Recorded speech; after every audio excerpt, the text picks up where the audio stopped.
स्वागत है आपका न्यू जनरेशन क्लासेस के चैनल पर, जहां पर हम आपके लिए हाई स्कूल और 9th की मैथमेटिक्स को प्रोवाइड कराते हैं। पिछले लेक्चर में हमने ASTC टेबल को सॉल्व किया था और इस लेक्चर में हम क्लास 10 के चैप्टर 9 को सॉल्व करेंगे, जिसका नाम है त्रिकोणमिति के कुछ अनुप्रयोग। अब त्रिकोणमिति के कुछ अनुप्रयोग है तो उसका बेसिक भी होगा, तो हम लोग पढ़ेंगे पहले इसका बेसिक। अब बेसिक है तो इसमें हमें यह भी पढ़ना जरूरी है कि इसका रियल लाइफ में यूज कहाँ है। भाई अगर आप इसको पढ़ रहे हैं तो इसका मतलब है कि इसका रियल लाइफ में यूज भी तो होना चाहिए। तो इसका हम लोग समझेंगे कि इस चैप्टर का जो त्रिकोणमिति के कुछ अनुप्रयोग हैं, इसका रियल लाइफ में यूज कहाँ कहाँ पे है और इसका बेसिक भी साथ में पढ़ेंगे। तो अगर रियल लाइफ में यूज की बात करें तो जैसे आपको कह दिया कि कोई दीवार है, ठीक है, क्या है, कोई दीवार है, इसकी क्या करनी है, आप यहाँ पे कहीं पे खड़े हैं, ठीक है, आप यहाँ कहीं पे खड़े हैं और आपसे कह रहा है कि इस दीवार की हमें क्या करिए, हाइट बताइए। ये जो दीवार है ये कितनी ऊंची है, इसकी ऊंचाई हमसे क्या कह रहा है, पूछ रहा है। तो हम ऊंचाई कैसे पता करेंगे? ऊंचाई पता करने के लिए आप क्या करेंगे, सबसे पहले ये जो बिंदु है, इस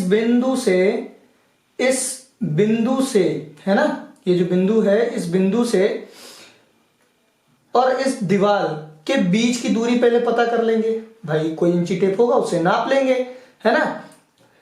अब ये दीवार पता नहीं कितनी ऊंची है ना, तो इसकी तो नहीं नाप सकते, लेकिन हाँ नीचे नीचे तो हम लोग नाप सकते हैं। अब दूसरी बात है, ये नाप लेंगे, नापने के बाद में हम क्या करेंगे, एक यंत्र होता है, क्या होता है, एक यंत्र होता है, उस यंत्र का नाम है क्लाइनोमीटर। क्या है, क्लाइनोमीटर, जिसे आप क्या कर सकते हैं, घर पे भी बना सकते हैं और नॉर्मली खरीद भी सकते हैं, ठीक है।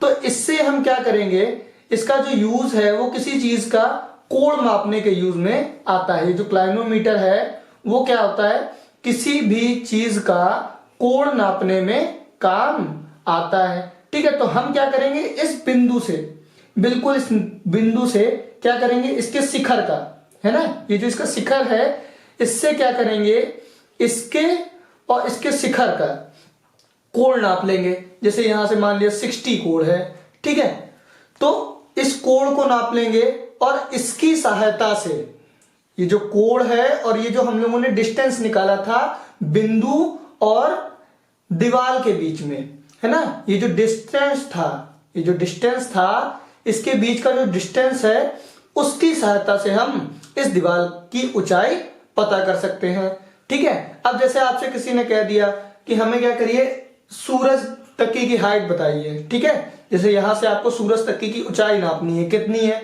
तो हम क्या करेंगे, यहां से पहले क्लाइनोमीटर से उसको नाप लेंगे और फिर उसके बाद में क्या करेंगे नॉर्मली उससे क्या कर लेंगे, हम लोग भाई निकाल सकते हैं। फिर उसके बाद में जैसे आपको किसी पहाड़ की ऊंचाई नापनी है ना, या किसी दीवार की हो गई, या किसी पेड़ की हाइट हो गई, है ना, तो वो सब चीजें हमें क्या करती है, ट्रिग्नोमेट्री के अनुप्रयोग से हम आसानी से निकाल सकते हैं। बात समझ में आई? इसके यूजेस कहाँ पे हैं, जैसे आपको हाइट नापना हो गया, किसी इमारत की ऊंचाई नापना हो गया, भवन की ऊंचाई हो गया, टावर हो गया, है ना, इन सभी की हाइट क्या कर सकते हैं हम लोग, इस ट्रिग्नोमेट्री की सहायता से, जो कुछ अनुप्रयोग हैं इसकी सहायता से हम लोग निकाल सकते हैं, ठीक है। अब बात करते हैं, इसमें कुछ वर्ड्स मिलेंगे आपको, जैसे दृष्टि रेखा एक वर्ड मिलेगा आपको, दृष्टि रेखा। अब दृष्टि रेखा क्या होती है, जैसे आपका कोई त्रिभुज है, क्या है, कोई त्रिभुज है, हम लोग क्या करेंगे, कोई त्रिभुज ड्रॉ कर लेंगे, ठीक है, कोई त्रिभुज है। अब इस त्रिभुज में ये जो दृष्टि है, मान लेते हैं ये क्या है, आप किसी ओर देख रहे हो, मतलब मान लिया कि आप यहां पे खड़े हो, ठीक है, ये कोई मीनार है ना, ये कोई क्या है, ये कोई मीनार है। जब आप मीनार को क्या करोगे, ऊपर साइड बिल्कुल यहां पे देखोगे, कहां पे, बिल्कुल जब उसका शिखर को देखोगे तो ये जो एक लाइन बनेगी, है ना, आप देखोगे इसको तो एक लाइन बनेगी। ये जो लाइन बनती है इसको हम लोग कहते हैं दृष्टि रेखा। क्या कहते हैं, दृष्टि रेखा, ठीक है, इसको हम लोगों ने जब हम लोग ट्रिग्नोमेट्री पढ़ रहे थे तो हमने सीखा था कि ये जो दृष्टि रेखा है इसको हम दूसरे नाम से भी जानते हैं। क्या नाम था उसका? उसका नाम था कर्ण। क्या था? कर्ण नाम था, है ना। तो हमें पता चला कि दृष्टि रेखा का दूसरा नाम कर्ण भी होता है। ठीक है, अब बात आती है कि क्षैतिज रेखा क्या होती है ना। क्षैतिज रेखा क्या होती है? तो क्षैतिज रेखा की अगर बात करें तो क्षैतिज रेखा का मतलब होता है लेटी हुई रेखा। क्या? लेटी हुई रेखा। क्या कहते हैं? लेटी हुई रेखा। अब इसमें लेटी हुई रेखा क्या है? आप अगर सोओगे, जैसे आपने को आराम करना है, बेड पे लेटना है, तो आप कैसे लेटोगे? खड़े होके लेटोगे, या सोना है तो खड़े खड़े सो जाओगे, या लेट के सोगे? तो लेट के ही सोएंगे। तो इसका मतलब है ये जो रेखा होती है इसको हम लोग बोलते हैं क्षैतिज रेखा। बात समझ में आ गई? ठीक, अब बात आती है उन्नयन कोण, है ना। उन्नयन कोण। अब उन्नयन कोण क्या है? जैसे मान लेते हैं कोई त्रिभुज है ना। अब इस त्रिभुज में आपको पता है कि यहां पे, है ना, यहां पे कोई कोण बनता है ना। जो कोण बनता है, आप जैसे यहां खड़े हो, यहां से जब आप ऊपर की ओर देखोगे, है ना, जब आप नीचे से ऊपर की ओर देखोगे तो वहां उस कोण को हम लोग कहते हैं उन्नयन कोण। अब देखो, इससे मतलब भी निकलता है, जब आप उन्नयन कोण बोलोगे तो उन्नयन का मतलब क्या हुआ? ऊपर की ओर नयन, है ना। ऊपर की ओर नयन भाई, अगर ऊपर की ओर नयन है तो इसका मतलब उन्नयन कोण। बात समझ में आई? तो हम लोग यहां पे इसको सिंपल भाषा में क्या लिख देंगे? ऊपर की ओर नयन। ठीक, नयन मतलब होता है आंखें। ठीक है, अब आपको देखेंगे कि आगे अवनमन कोण मिलेगा। क्या? कहीं कहीं आपको उन्नयन कोण की जगह अवनमन भी कोण मिलेगा। तो अवनमन कोण क्या होता है? अवनमन कोण, अब अगर बात कर दें, जैसे आपके घर पे कोई अतिथि आया हुआ है। क्या है? कोई अतिथि आया हुआ है। तो जब कोई अतिथि आता है तो उसको आप क्या करते हो? सर झुकाकर, जैसे नहीं कहते हैं कि सर झुकाया और नमस्ते कर देते हैं, तो आप क्या करोगे? उनको झुक करके प्रणाम करते हो। तो जो हम लोग झुक के प्रणाम करते हैं तो मतलब ऊपर से नीचे की ओर देखते हैं, है ना। ऊपर से नीचे की ओर देखने को हम लोग अवनमन कोण कहते हैं। जब ऊपर से कोई नीचे की ओर कोण बन रहा होगा तो वहां पे क्या होगा? अवनमन कोण होगा। ऊपर से नीचे की ओर। बात समझ में आ गई इतनी? ठीक है, अब ये जो रेखा बच गई इसको क्या बोलते हैं? भाई अगर ये क्षैतिज रेखा है तो ये क्या हो जाएगी? ऊर्ध्वाधर रेखा, है ना। ये अगर क्षैतिज रेखा हो गई तो ये ऊर्ध्वाधर रेखा हो गई, है ना। ऊर्ध्वाधर रेखा। बात समझ में आ गई? ठीक है। चलिए, तो ये जो था ये हमारा त्रिकोणमिति के कुछ अनुप्रयोग का बेसिक था जिसको आपको पता होना चाहिए, और साथ ही साथ में इसका रियल लाइफ में जो यूज है वो भी मैंने आपको बता दिया। ठीक है, अब हम स्टार्ट करेंगे हमारा चैप्टर 9.9 और जिसकी हम लोग एक्सरसाइज 9.1 के कुछ सवाल को हल करेंगे। ठीक है, अगर हम देखें तो पार्ट 9 में त्रिकोणमिति के कुछ अनुप्रयोग में प्रश्नावली 9.1 सॉल्व करने जा रहे हैं। तो इसमें सबसे पहला क्वेश्चन दिया हुआ है कि सर्कस का एक कलाकार, भाई सर्कस का कोई कलाकार है, एक 20 मीटर लंबी डोर पर चढ़ रहा है। ठीक है, मतलब सर्कस का कोई एक कलाकार है जो कि 20 मीटर लंबी डोर पर चढ़ रहा है जो अच्छी तरह से तनी हुई है। भाई पहले हम लोग क्या करेंगे, इसको पढ़ लेंगे, फिर उसके बाद इसका फिगर बनाएंगे। जो अच्छी तरह से तनी हुई है और भूमि पर सीधे लगे खंबे के शिखर से बंधा हुआ है। ठीक, यदि भूमि स्तर के साथ डोर द्वारा बनाया गया कोण 30 अंश का हो तो खंबे की ऊंचाई ज्ञात करें। अब पहली बात हम लोग समझेंगे, इसमें हमसे क्या कह रहा है? कह रहा है कि सर्कस का कोई कलाकार है, वो 20 मीटर लंबी डोर पर चढ़ रहा है, जो अच्छी तरह से तनी हुई है और भूमि पर सीधे खंबे के शिखर से, है ना। मान लेते हैं कि ये है जहां पे रस्सी बंधी हुई है और ये कोई पोल है, क्या है, यहां पे कोई पोल है, ठीक। इस पोल के शिखर, ये कोई शिखर है भाई, इसका शिखर तो यही होगा ना खंबे का। इससे क्या है कि ये जो रस्सी है ये बिल्कुल टाइट, बिल्कुल कस के बंधी हुई है ना, हिल भी नहीं रही है, इतनी टाइट बंधी हुई है। इस रस्सी की लंबाई कितनी बताई थी हमें, कह रहा था कि 20 मीटर है, ठीक है। जो अच्छी तरह से तनी हुई है और भूमि पर सीधे लगे खंबे के शिखर से बंधा हुआ है, शिखर के भूमि से किसी बिंदु से लगा हुआ है। यदि भूमि स्तर के साथ डोर द्वारा बनाया गया कोण, अब देखो डोर द्वारा बनाया गया कोण है ना, तो डोर द्वारा कोण जो है वो ये हो जाएगा, ठीक।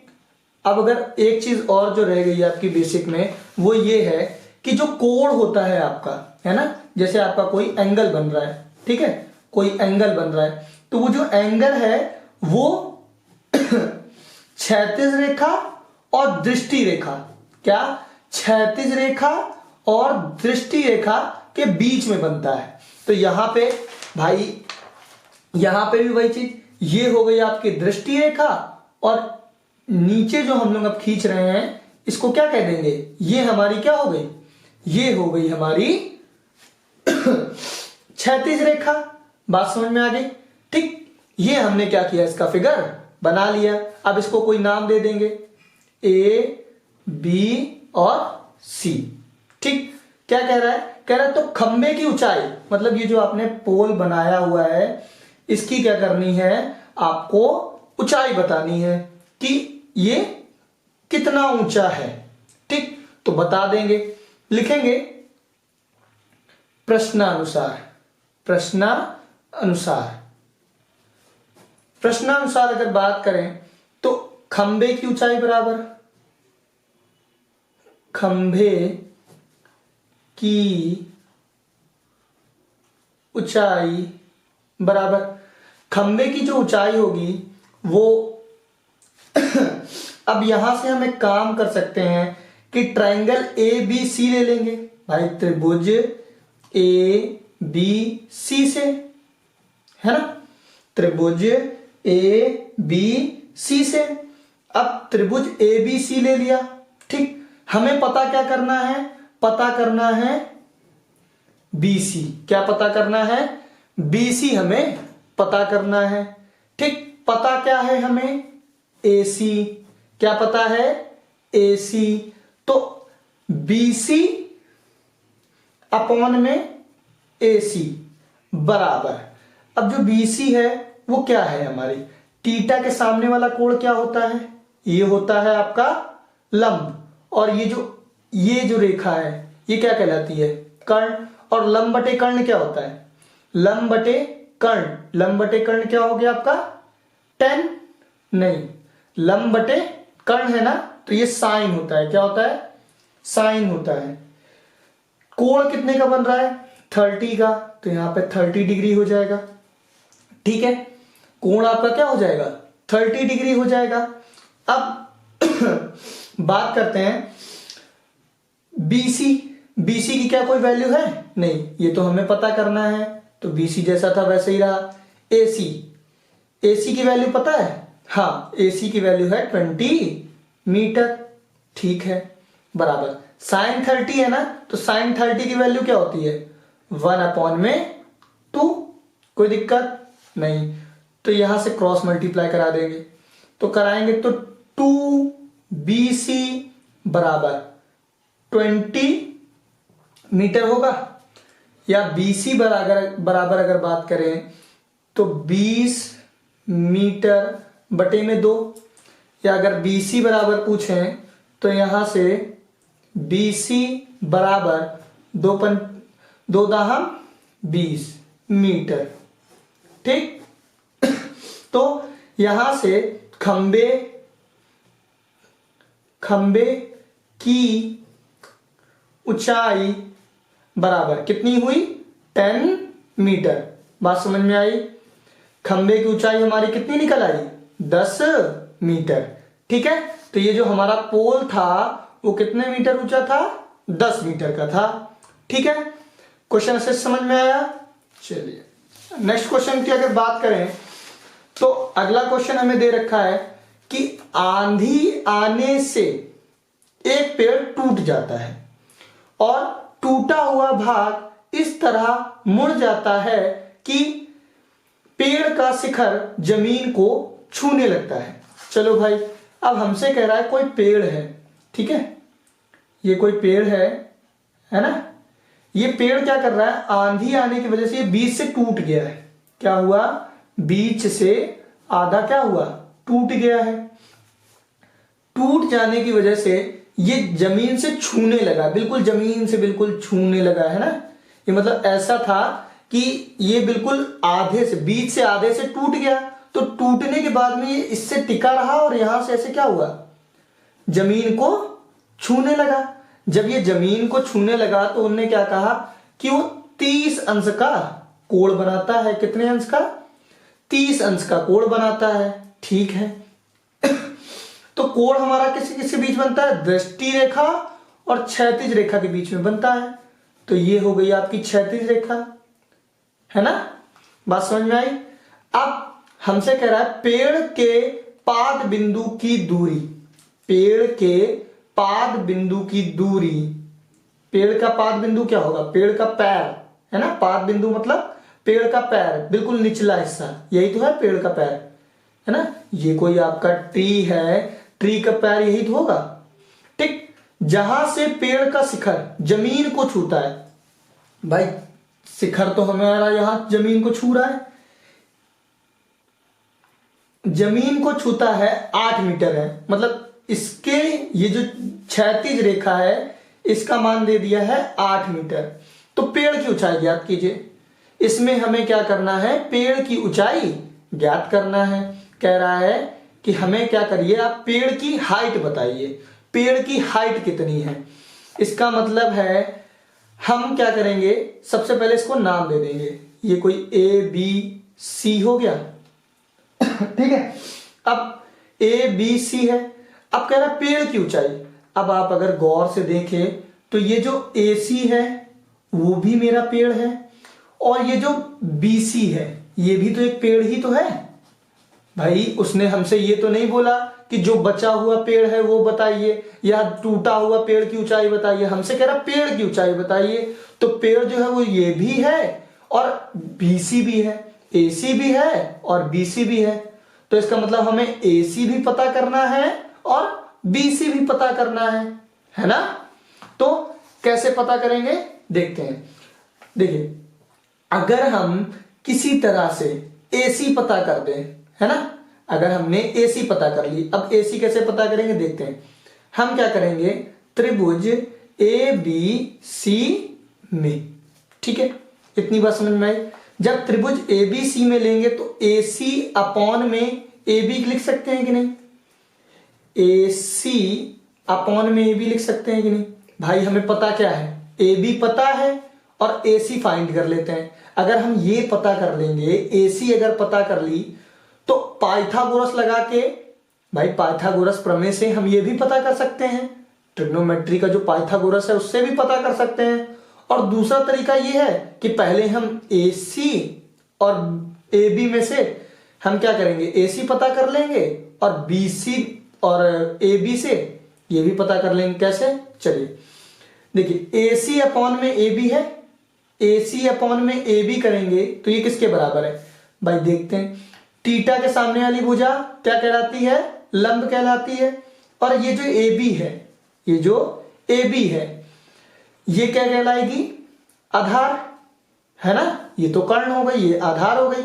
तो AB अपॉन में AC, लंब बटे आधार हो गया। लंब बटे आधार किसके बराबर, 10 के बराबर। कोण कितने का बन रहा, 30 डिग्री का। ठीक है, अब देखिए AC की वैल्यू क्या हमें पता है, नहीं। AB की वैल्यू पता है क्या, हाँ 8 मीटर बराबर। tan 30 की वैल्यू 1/√3। ठीक, अब यहां से क्या करेंगे, क्रॉस मल्टीप्लाई, तो AC √3 बराबर 8 मीटर हो गया, या AC बराबर 8 मीटर अपॉन में √3 हो गया। ठीक है, अब कुछ लोग क्या करते हैं, यहां से √3 करके जब AC बराबर निकाल दिया तो हमारा आंसर कंप्लीट हो गया, लेकिन नहीं, कभी भी रूट अपॉन में नहीं छोड़ा जाता है। तो हम क्या करेंगे, AC बराबर 8 मीटर अपॉन में √3, कंजुगेट से मल्टीप्लाई करा देंगे। ठीक, √3 अपॉन में √3, तो AC बराबर 8√3 मीटर अपॉन में 3 हो जाएगा, है ना। √3 इंटू √3 का होल स्क्वायर, स्क्वायर से रूट कैंसिल, तो ये बचेगा। तो AC की वैल्यू तो ये आ गई। अब AC की वैल्यू अगर ये आ गई तो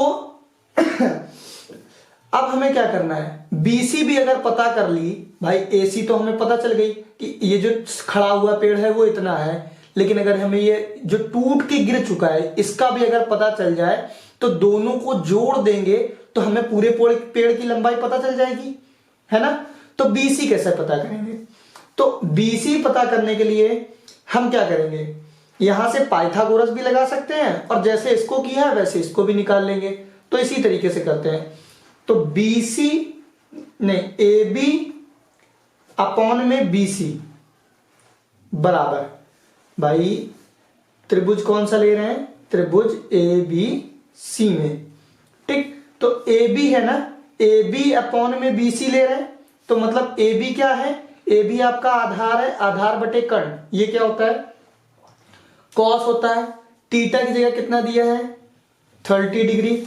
ठीक है, AB है ना, AB की वैल्यू 8 मीटर, BC की वैल्यू पता नहीं, तो BC बराबर cos 30 की वैल्यू कितनी होती है, √3 अपॉन में 2, क्रॉस मल्टीप्लाई करा देंगे, तो BC √3 बराबर में 8 दूना 16, तो BC बराबर 16 बटे में √3 मीटर, है ना।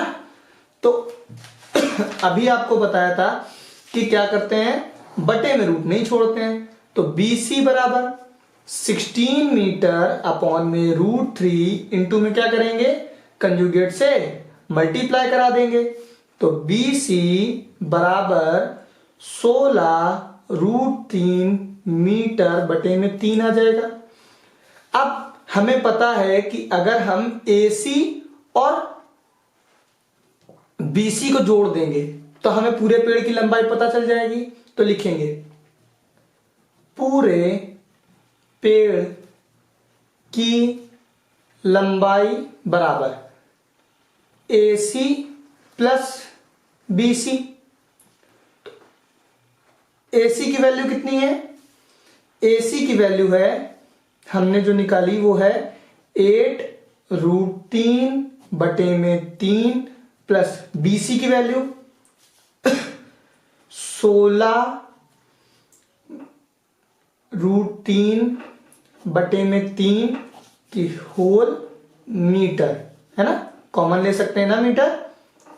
ठीक, अब यहां से एलसीएम ले लेंगे, जब एलसीएम लेंगे तो हमें दिखेगा कि हाँ यहाँ 3 एलसीएम और 8√3 प्लस 16√3, है ना, मीटर बराबर, आपके पास 8√3 था, 16√3 और आ गया तो कितना हो गया 24√3 बटे में 3, अब 3 अठे 24, तो 8√3 कितना 8√3 मीटर, है ना, 8√3 मीटर। ये क्या आई, हमारी पूरे पेड़ की लंबाई आ गई। बात समझ में आई, है ना भाई। हमारा जो पेड़ था वो AC भी था और BC भी था। क्यों था, क्योंकि हमें पूरे क्वेश्चन में ये कहीं पे भी नहीं बताया है कि हमें खड़े हुए पेड़ की लंबाई बतानी है या जो टूट के गिर चुका है उस पेड़ की लंबाई बतानी है। तो हम क्या करेंगे, पूरे पेड़ की लंबाई निकालेंगे। ठीक है, बात समझ में आ गई। ठीक है, तो अब हम करेंगे इसका क्वेश्चन नंबर 3। ठीक है, नोट कर लीजिएगा इसको।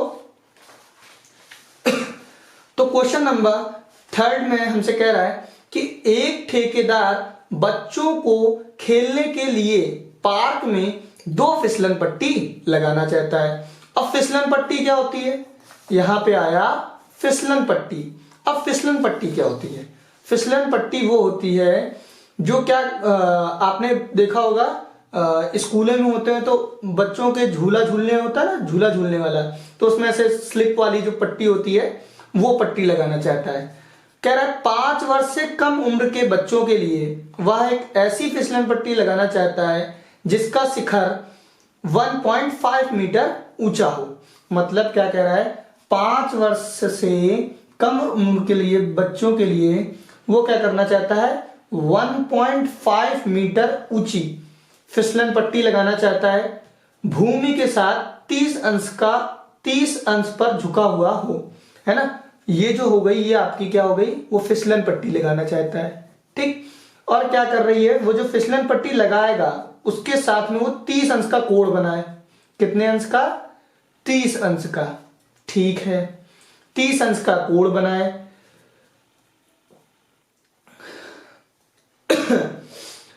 शिखर जिसका 1.5 मीटर ऊंचा हो और भूमि के साथ 3 अंश के साथ झुका हुआ हो, जबकि इससे अधिक उम्र के बच्चों के लिए वह 3 मीटर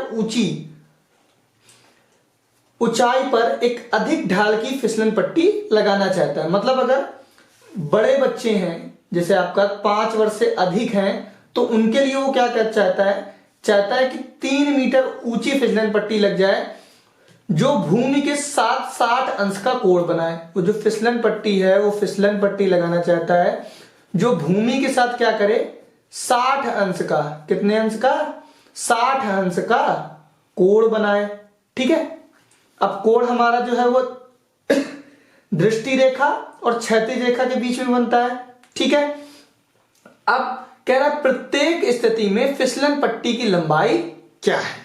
मतलब कह रहा है कि ये जो हम फिसलन पट्टी लगाएं उसकी क्या लंबाई लें। मतलब अगर हम 5 साल के कम उम्र के लिए बच्चों के लिए अगर 1.5 मीटर ऊंची फिसलन पट्टी लगाना चाहते हैं तो उनके लिए जो फिसलन पट्टी मंगवाएं, भाई कहीं ऑर्डर देंगे तो उस फिसलन पट्टी की लंबाई क्या होनी चाहिए, और अगर 5 वर्ष से ज्यादा उम्र के बच्चों के लिए अगर लगाना चाहते हैं तो उनके लिए कितनी लंबी फिसलन पट्टी लगानी है। ठीक है, तो इसको हम कोई नाम दे देंगे, जैसे ABC, इसको कोई नाम दे देंगे PQR। ठीक, तो सबसे पहले हम लोग क्या करेंगे, निकालेंगे 5 उम्र से कम वाले बच्चों के लिए। ठीक, तो लिखेंगे 5 उम्र से कम बच्चों के लिए। ठीक, तो 5 उम्र से कम वालों के लिए बात करेंगे तो त्रिभुज ABC से, त्रिभुज ABC से। ठीक, तो हमें पता क्या है, AC क्या निकालना है, BC तो है हमारी फिसलन पट्टी, बराबर AC क्या है, ये है लंब, और ये क्या है, ये है कर्ण। लंब बटे कर्ण किसकी होती है, लंब बटे कर्ण निकालने का तरीका लाल बटे में कक्का। ठीक, लंब बटे कर्ण आया, इसका मतलब साइन आ गया। थीटा की वैल्यू कितनी है, 30 है। ठीक है, AC की वैल्यू क्या आपको पता है, हाँ पता है, 1.5 मीटर, बटे BC की वैल्यू नहीं पता तो BC ही रखते हैं, बराबर साइन 30 है ना, तो साइन 30 की क्या वैल्यू होती है, 1/2। तो यहां से क्रॉस मल्टीप्लाई कराएंगे तो BC बराबर 1.5 का अगर 2 में मल्टीप्लाई कराएंगे तो 3 मीटर, है ना। मतलब जो 5 उम्र से कम वाले बच्चे हैं उनके लिए जो फिसलन पट्टी हमें ऑर्डर करनी है वो 3 मीटर की होनी चाहिए। बात समझ में आई, ठीक है। अब ऐसे ही हम इसके लिए निकालेंगे, तो त्रिभुज पी क्यू आर से, है ना, किसके लिए निकाल रहे हैं? 5 उम्र से, नीचे लिख देते हैं 5 वर्ष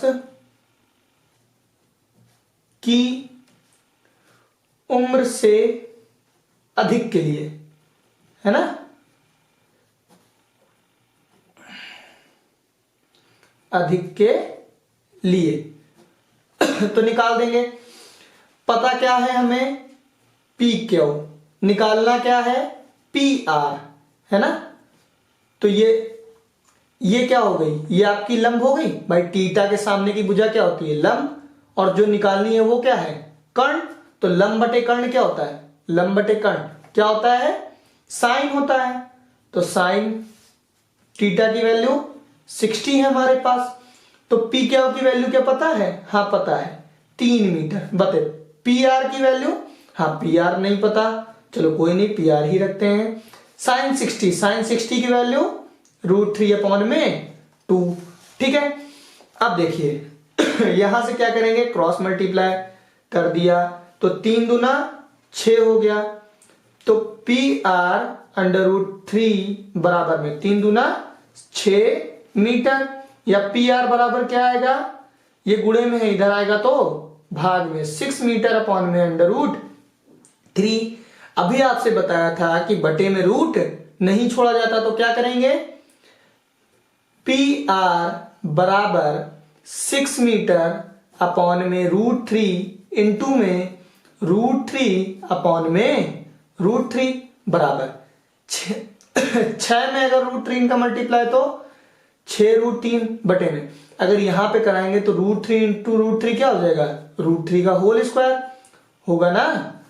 पी आर बराबर, अगर देखो 6√3 है ना, तो 6√3 स्क्वायर से क्या होता है? रूट कैंसिल, तो अपॉन में 3, तो 3 दूना 6। तो पी आर की वैल्यू क्या आएगी? 2√3 मीटर, है ना। क्या आएगी? 2√3 मीटर। बात समझ में आई? बात समझ में आ रही ना? ठीक है। तो ये जो हो जाएगी इसकी वैल्यू हो जाएगी। ठीक है। तो पी आर मतलब 5 वर्ष की उम्र से अधिक बच्चों के लिए हमें क्या है? 2√3 मीटर, है ना, 2√3 मीटर लंबी फिसलन पट्टी लगानी है। ठीक है। अगर कोई बोले कि नहीं √3 का मान निकालिए, तो आप क्या करेंगे? 2 में गुणा करा देंगे। √3 की वैल्यू होती है, √3 की वैल्यू क्या होती है? √3 की वैल्यू होती है 1.732। ये मान लिख के 2 में गुणा करा दीजिएगा, जो आएगा वो हमारा आंसर हो जाएगा। ठीक है। अब क्वेश्चन नंबर 4 करेंगे। तो क्वेश्चन नंबर 4 में हमसे कह रहा है कि भूमि के एक बिंदु से, भाई भूमि पर कोई बिंदु है, ठीक है, ले लिया हमने। कह रहा है भूमि के एक बिंदु से जो मीनार के पाद, है ना, भूमि के एक बिंदु से जो मीनार के पाद बिंदु, है ना, मीनार के पाद बिंदु मतलब भूमि का कोई बिंदु है मीनार के पाद बिंदु, ये कोई मीनार हो गई। पहले हमसे बोला कि भूमि पर कोई बिंदु है, फिर उसके बाद कह रहा मीनार के पाद बिंदु, मीनार के पाद बिंदु से 30 मीटर की दूरी पर है। भाई इसके ये जो है कह रहा है कि ये जो है ना, इसके इन दोनों के बीच का डिस्टेंस जो है वो है 30 मीटर। कितना है? 30 मीटर है। ठीक। आगे कह रहा है कि मीनार के शिखर का उन्नयन कोण, मतलब यहां से क्या कर रहा है, कोई लड़का है वो बिल्कुल जमीन पे लेटा हुआ है और क्या कर रहा है, इस शिखर के ऊपर, बिल्कुल ऊपर टॉप को देख रहा है ना। उन्नयन कोण का मतलब क्या होता है? ऊपर की ओर नयन, तो बिल्कुल नीचे से ऐसे देख रहा है और देखते वक्त उसको पता चला कि हाँ जो कोण बन रहा है वो 30 डिग्री का बन रहा है। तो मीनार की ऊंचाई ज्ञात कीजिए। हमें क्या करना है, ये जो मीनार है उसकी हाइट पता करनी है। अब कैसे पता करेंगे? तो इसको हम नाम दे देंगे पहले A, B और सी। तो निकालते कैसे हैं? त्रिभुज ए बी सी से, ठीक। तो ए पता क्या है हमें? A B. निकालना क्या है? B C. लिखेंगे बी सी अपॉन में ए बी। आप अगर चाहें तो ए बी अपॉन में बी सी भी लिख सकते हैं, ठीक है, मेरी बात समझिएगा। आप अगर चाहें तो ए बी अपॉन में बी सी भी लिख सकते हैं, आंसर आपका गलत नहीं होगा, ठीक है। देखिए बी सी है ना, तो बी सी क्या है हमारा? लंब। ए बी क्या है? आधार। लंब बटे आधार क्या होता है? 10 होता है। थीटा की वैल्यू 30 है। बी सी है ना, बी सी की वैल्यू पता है? नहीं, बराबर। ए बी की तो पता है, हाँ 30 मीटर है, बराबर। tan 30 की वैल्यू हाँ √3 होती है, ठीक है। अब देखिए, सॉरी 1/√3 होती है। tan 30 की वैल्यू क्या होती है? 1/√3। क्या करेंगे? क्रॉस मल्टीप्लाई करा देंगे। तो जब क्रॉस मल्टीप्लाई कराएंगे तो BC √3 बराबर इसका 30 में मल्टीप्लाई हो जाएगा, 30 मीटर हो जाएगा। तो BC बराबर √3 अगर गुणे में है तो इधर आएगा तो भाग में 30 मीटर बटे में √3 होगा कि नहीं होगा? अब देखिए हमने क्या बताया था आपको कि बटे में रूट नहीं छोड़ा जाता है, तो आप क्या करेंगे? कंजुगेट का मल्टीप्लाई करा देंगे। 30 मीटर अपॉन में √3 इंटू में √3 अपॉन में √3।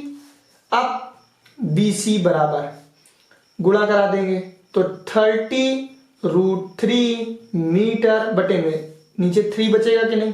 अगर 3 से इसको काट दें तो BC बराबर 10 √3 आएगा कि नहीं आएगा? मीटर। तो BC मतलब जो मीनार की ऊंचाई है वो कितनी है? जो मीनार की ऊंचाई है वो है हमारी 10 √3 मीटर। अच्छा एक काम करते हैं, आपको मैंने कहा था कि BC अपॉन में AC क्यों लिया? आप AB अपॉन में BC भी ले सकते हो, है ना। तो उससे भी एक बार आंसर निकाल के देखते हैं क्या अलग आता है, ठीक। तो ये क्या हो जाएगा? AB अपॉन में BC लिया है ना, क्या लिया है? AB अपॉन में BC है ना, तो AB क्या है? AB है आपका आधार और BC क्या है आपका? लंब। आधार बटे लंब किसका होता है? वो होता है कॉट का। कॉट कितना? कोण कितना दिया हुआ है? 30 डिग्री, ठीक है। AB की वैल्यू कितनी है? AB की जो वैल्यू है वो हमारी है 30 मीटर बराबर। कॉस BC की क्या वैल्यू पता है? नहीं, बराबर कॉट 30 की वैल्यू कितनी होती है? कॉट 30 की वैल्यू होती है √3। चलो ठीक, अपॉन में 1 कर देंगे, क्यों? क्योंकि हम क्रॉस मल्टीप्लाई कराना चाहते हैं। तो क्या आएगा?